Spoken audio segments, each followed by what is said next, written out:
Et à cette heure-ci, comme chaque dimanche, Sud Radio vous explique ce matin, est-ce que la France a un problème avec la climatisation? Bonjour Michel Vieillefosse.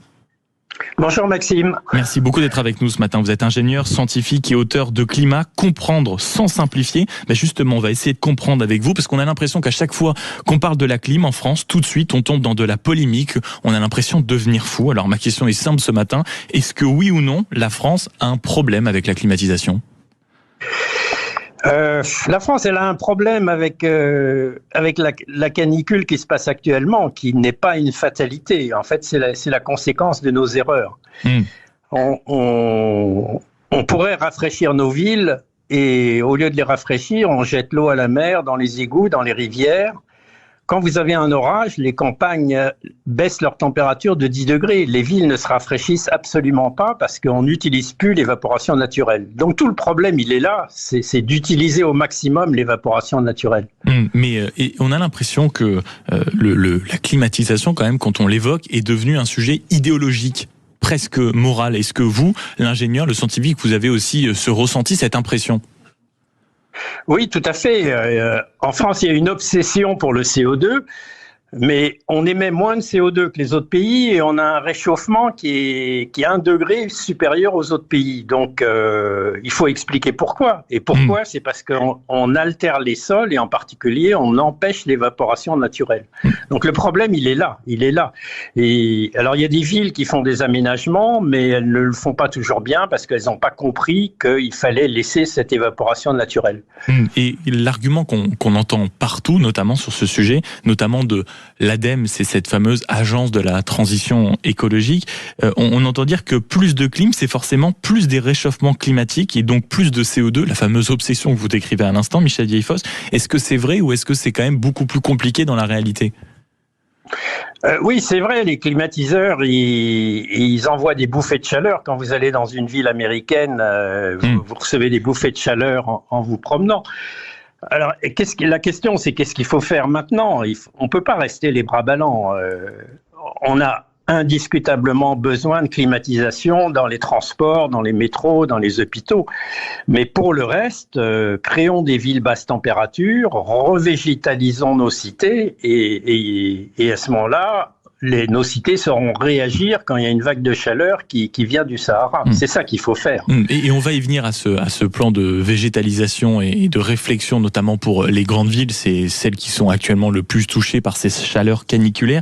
Néanmoins, de plus en plus, notamment cette semaine, on a vu des politiques s'écharper sur un grand plan climatisation. Vous venez de parler à l'instant justement des bus, des transports de manière plus générale, des hôpitaux, des écoles. Est-ce qu'il faut aller vers là pour qu'on prenne la page et pour qu'on prenne pleinement, si vous voulez, le tournant de l'adaptation à ce réchauffement climatique ? Les bus, les métros, vous n'arriverez pas naturellement à réfrigérer une rame de métro quand il y a des vagues de chaleur comme il y a maintenant. Donc, dans ces cas-là, la climatisation est indispensable. Mais dans les autres cas, évitons au maximum la climatisation et faisons des villes basse température. C'est assez facile à faire en mettant de la végétation. On a créé aussi des zones industrielles avec des tôles ondulées comme revêtement qui sont des véritables fours. Il ne faudrait pas grand-chose pour changer ça. Il suffit d'un simple revêtement et on rafraîchirait tout et on saurait réagir à des vagues de chaleur. Mais justement, pensons aux villes du futur, Michel Vieillefosse. Si on s'intéresse un tout petit peu à ces préoccupations, à ces sujets, dans quelques semaines, dans quelques mois, on sera au cœur de la campagne présidentielle. Comment un candidat peut aujourd'hui proposer des choses simples, sans forcément des coûts démesurés quand on connaît l'état des finances publiques, pour justement qu'on puisse, demain, après-demain, avoir des villes qui supportent ces grandes températures et ce dérèglement ? Organisons un débat et puis mettons sur la table ce qu'il faut faire et ce qu'il ne faut pas faire. Pour vous, on a encore besoin d'un débat, Michel Vieillefosse, vraiment ?